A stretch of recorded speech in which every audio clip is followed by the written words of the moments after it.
हा फक्त 6 ते 7 मिनिटाचा व्हिडिओ तुमचं संपूर्ण शारीरिक आणि मानसिक आरोग्य प्रदान करणारा तुम्हाला ठरू शकतो.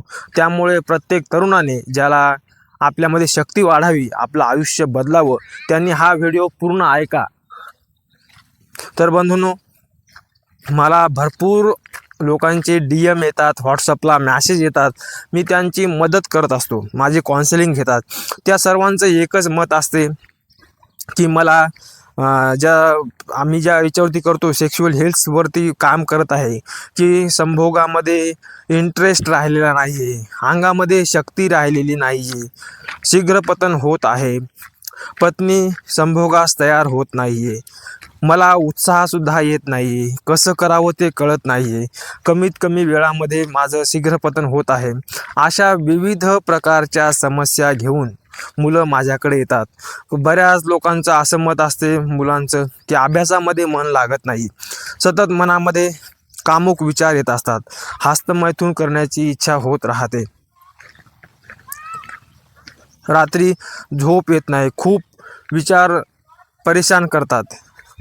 कारण की बंधूंनो, हे ज्याही काही समस्या आहेत, तुमच्या लैंगिक असू द्या, मानसिक असू द्या, शारीरिक असू द्या, कोणाला डायजेशन होत नाही, ॲसिडिटी होते, अपचन होते, भूक लागत नाही, जास्त भूक लागते, खाण्याच्या गोष्टी कंट्रोल होत नाहीत, अशा अनेक गोष्टींनी तरुण वर्ग परेशान असतो. आणि त्याला त्याच्यासोबतच, या परेशान्यासोबतच त्याला यशसुद्धा प्राप्त करायचं आहे. मग ह्याचा जो संतुलन त्याला साधायचं आहे. ह्या समस्या नाही आहेत, ह्या तरुणपणाचं लक्षण आहेत. तुम्ही तरुण आहात म्हणून तुम्हाला कामुक विचार येतात, तुम्ही तरुण आहात म्हणून तुमच्या लिंगामध्ये इरेक्शन येते, तुम्ही तरुण आहात म्हणून तुम्हाला यशस्वी व्हायचं आहे. म्हाताऱ्या माणसाला कोणी म्हणत नाही इरेक्शन आलं पाहिजे, म्हाताऱ्या माणसाला कोणी म्हणत नाही की तुला पत्नीला किंवा तुमच्या गर्लफ्रेंडला संतुष्ट करायचं आहे. म्हाताऱ्या माणसाला कधी प्रॉब्लेम येत नाही हस्तमैथून करण्याचा. कारण काय आहे, त्याचा वेळ निघून गेलेला आहे आणि तुमच्याकडे वेळ आहे. आणि हे एक प्लस पॉईंट आहे. यस, तुम्हाला जर तशा प्रकारच्या इच्छा होत आहात, याचा अर्थ तुम्ही नॉर्मल आहात, म्हणजे तुमच्यामध्ये एनर्जी भरपूर आहे. आणि आपल्याला त्या एनर्जी समस्या नाही आहे, एनर्जी हा आपल्याकडे असलेला चान्स आहे. आपल्याला त्या एनर्जीला फक्त चॅनलाइज करायचं आहे, की योग्य दिशेनं वाहू द्यायचं आहे. धरणामध्ये पाणी आहे म्हणून घाबरण्याची गरज नाही की ते फुटेल, काही विध्वंस होईल, तर नो. आपल्याकडे तसं धरणामध्ये प्रचंड तरुणपणाचं पाणी आहे, म्हणजेच तुम्ही समजत असाल की त्याला एनर्जी म्हणतात. तर त्या धरणाच्या पाण्याला जर तुम्ही योग्य प्रकारे रस्ता दिला, त्याला वेगवेगळ्या प्रकारच्या कालव्यामधून जर का शेतकऱ्यांच्या शेतापर्यंत जर पुरवलं, तर त्यापासून हिरवीगार शेती होऊ शकते. वेगवेगळ्या प्रकारचे फळांची, मसाल्यांची, अन्नधान्याची शेती होऊ शकते. त्यामुळे आसपासचा जो प्रदेश आहे तो सुजलाम सुफलाम होऊ शकतो. तिथला शेतकरी, तिथला राहणारा जो वर्ग आहे, मोठमोठ्या शहरांना त्या पाण्याचा पुरवठा होऊ शकते. म्हणजे त्यामुळे जनता सुखी होऊ शकते आणि त्या धरणाची कुणालाही भीती वाटणार नाही. धरणामुळे त्या लोकांना आनंद येईल. त्याचप्रमाणे बंधूंनो, जर तुमच्याकडे असलेल्या शक्तीला जर तुम्ही योग्य प्रकारे दिशा जर दिली, तर तुम्ही सुद्धा लोकांच्या उपयोगी व्हाल. तुम्ही लोकांच्या उपयोगी म्हणजे समाजाच्या, देशाच्या उपयोगी पडल्यामुळे तुमचा समाजाला आनंद होईल. आणि तुम्हाला जो आनंद मिळेल, तो आनंद या ठिकाणी वर्णन करता येऊन सांगण्यासारखा नाही, कुठे लिहिता येण्यासारखा नाही.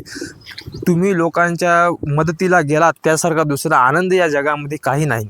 नंतर त्यामुळेच तुम्हाला यश मिळेल, कीर्ती मिळेल, संपत्ती मिळेल आणि सुखसुद्धा मिळेल.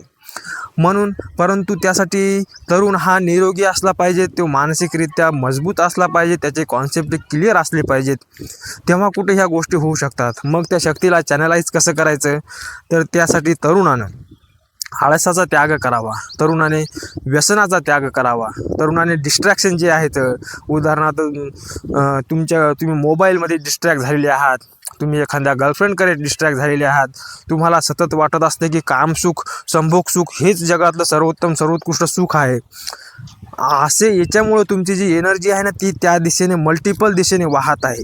जसं की एखाद्या घड्याला खालून 2-3 जर छिद्र जर पडले, तर तो घडा किती जरी भरण्याचा प्रयत्न केला तरी तो जसा भरत नाही, कोणाच्या उपयोगी येऊ शकत नाही, त्याप्रमाणे तुमच्या एनर्जीला खालून गळती लागलेली आहे. तुम्ही गर्लफ्रेंडसोबतही फोनवर बोलता, तुम्ही तिला भेटायलाही जाता, तुम्ही लायब्ररीमध्ये अभ्यासही करता, तुम्हाला कॉलेजमध्ये फर्स्टवरती यायचं आहे आणि आईबाबांनाही खुश ठेवायचं आहे, मोबाईलही बघायचा आहे. म्हणजे सर्व प्रकारच्या ॲक्टिव्हिटीज तुम्ही करण्याचा प्रयत्न करता आणि स्वतःला नॉर्मल कूल दाखवण्याचा प्रयत्न करता. परंतु थांबा, हे असं होत नसते. तर कोणातरी एका ठिकाणी आपली जी एनर्जी आहे ती फोकस केली पाहिजेत. ज्याप्रकारे सूर्य नेहमी उदयाला येतो म्हणजे तो काय सगळी सृष्टी जाळत सुटत नाही, परंतु तेच जर तुम्ही जर एखाद्या भिंगावरती ते सूर्य जो काच असते त्यानुसार जर ती ऊर्जा एकत्रित केली तर मोठ्यात मोठी आगसुद्धा लागू शकते. तसं तुम्ही तुमची एनर्जी ती एका जागी फोकस करा.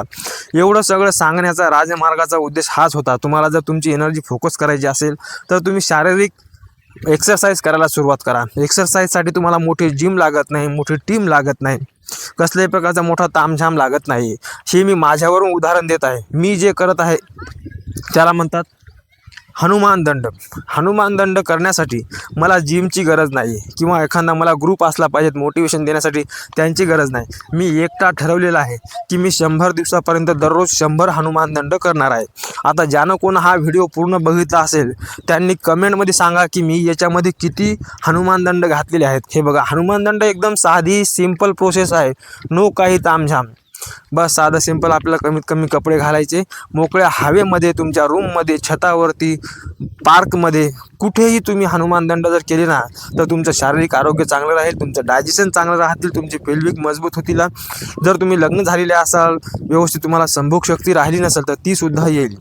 तुमचे सर्व व्यसन सुटून जातील. तुम्हाला इच्छा होणार नाही दुसऱ्या कोणत्या तरी गोष्टीमध्ये पडण्याची, कारण की तुमची संकल्पशक्ती मजबूत होईल. त्यासोबतच प्राणायामसुद्धा यामध्येच होतो आणि व्यायामसुद्धा यामध्येच होतो आणि सर्व प्रकारचे योगसुद्धा यामध्येच होतात. त्यामुळे तुम्ही जरूर हे करा, माझी तुम्हाला विनंती आहे. जय श्रीराम, हर हर महादेव.